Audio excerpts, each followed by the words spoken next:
Meskipun memiliki seorang kakek yang terhormat dan memiliki kedudukan, namun keluarga Nabi Muhammad Saat itu, datanglah Halimah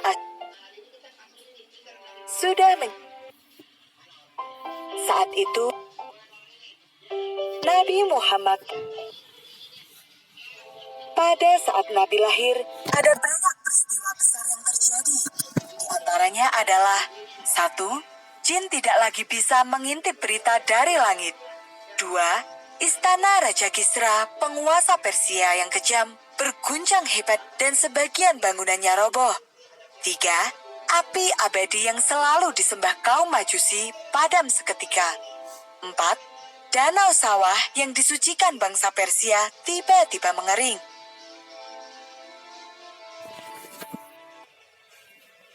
Nabi Muhammad terlahir sebagai anak yatim, tidak memiliki ayah. Meskipun memiliki seorang kakek yang terhormat dan memiliki kedudukan, namun keluarga Nabi Muhammad tergolong miskin.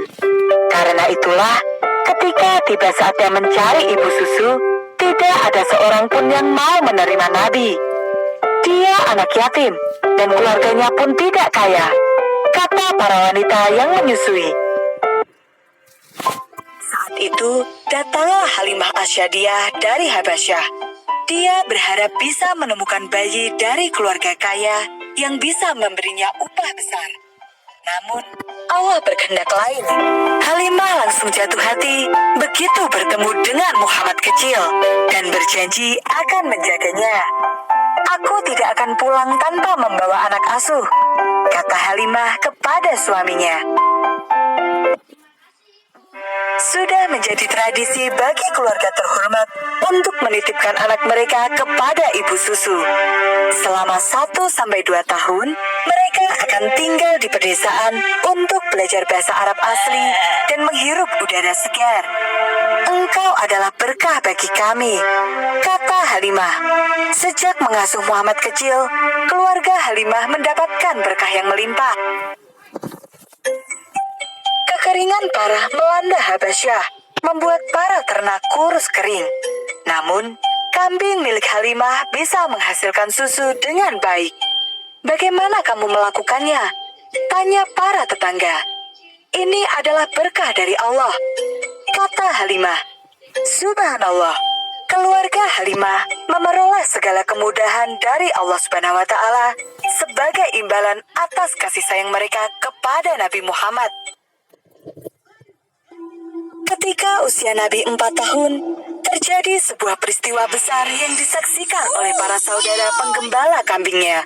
Tiba-tiba, ada 2 orang laki-laki yang membelah dada Nabi, mengeluarkan hatinya dan mencucinya menggunakan air Zam-Zam.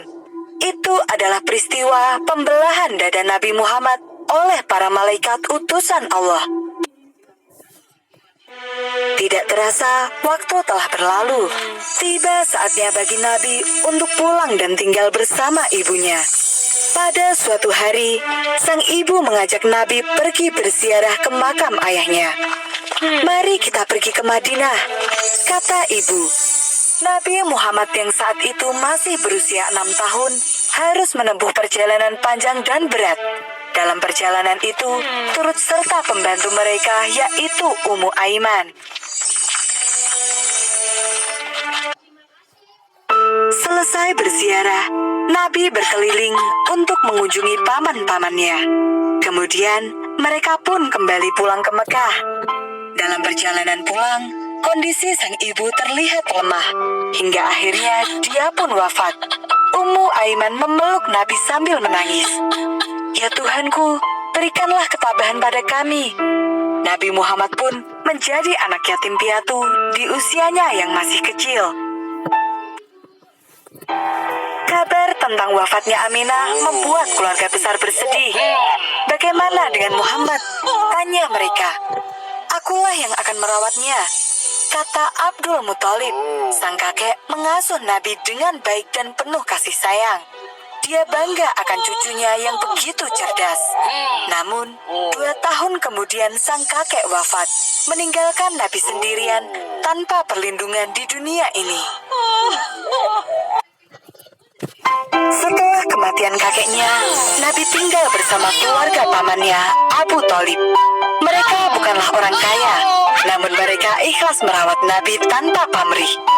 Saat mereka kekurangan makanan, paman dan bibi selalu mengutamakan Nabi daripada anak-anaknya sendiri. "Makanlah setelah Muhammad kenyang," kata sang bibi kepada anak-anaknya. Abu Thalib pernah berkata, "Engkau adalah anak yang diberkahi, karena setiap kali makan dengan Nabi, semuanya pasti merasa kenyang. Dan ketika Nabi lebih dulu minum susu, maka semua yang minum sesudahnya pasti merasa puas." Subhanallah, inilah tanda-tanda kemuliaan Nabi Muhammad. Berkah selalu melimpah dimanapun dia berada. Sejak kecil, Nabi telah terbiasa bekerja. Dia menggembalakan kambing, domba, dan ternak lainnya milik para tetangga. Nabi terkenal di antara para pemilik ternak karena dia adalah anak yang jujur dan dapat dipercaya. "Aku tidak pernah khawatir jika menitipkan ternakku kepada Muhammad," kata mereka. "Iya, kau benar." Dan ketika usia 13 tahun, Nabi mulai ikut pamannya berdagang. Perjalanan ke Syam sangat jauh dan berat. "Apakah anak sekecil dia bisa bertahan di perjalanan?" tanya salah satu pedagang. Dan Allah lah yang menjawab pertanyaan itu.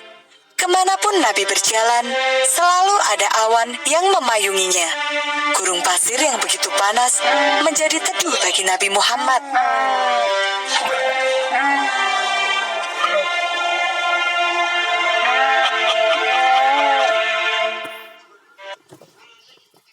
Di tengah perjalanan, seorang pendeta Yahudi melihat mukjizat tersebut dan bertanya, "Siapakah namanya?" "Dia Muhammad," jawab Abu Thalib. "Lindungilah dia dari kaum Yahudi. Kelak, dia akan memiliki kedudukan yang tinggi," kata Buhaira kepada Abu Thalib. Dia merasa yakin bahwa pemuda yang dilihatnya itu merupakan nabi terakhir seperti yang tertera di kitab Taurat. Tahun terus berlalu, Nabi Muhammad tumbuh menjadi pemuda yang tampan dan gagah. Sifat jujur dan amanahnya semakin kuat, hingga dia pun mendapat julukan Al-Amin, yang artinya dapat dipercaya. Di saat pemuda seusianya suka berfoya-foya, berjudi, dan mabuk, Nabi tidak pernah melakukannya satu kali pun. Subhanallah, sungguh mulia sekali. Suatu ketika, Nabi bekerja pada satu kelompok dagang paling besar di kota Mekah. Kelompok itu milik Khadijah, seorang janda kaya yang sangat baik.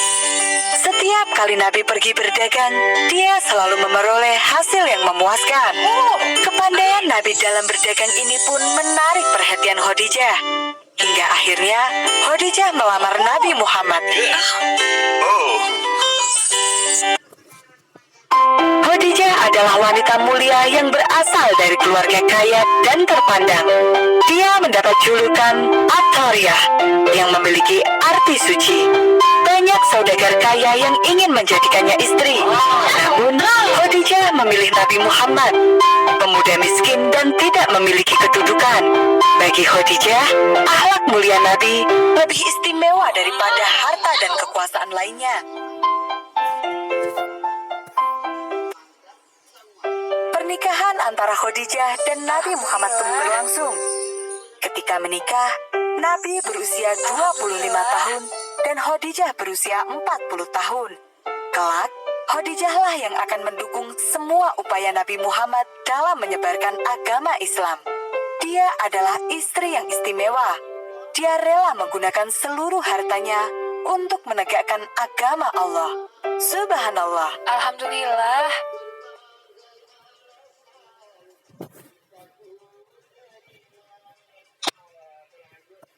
Oke, guys, jadi kali ini sudah ya.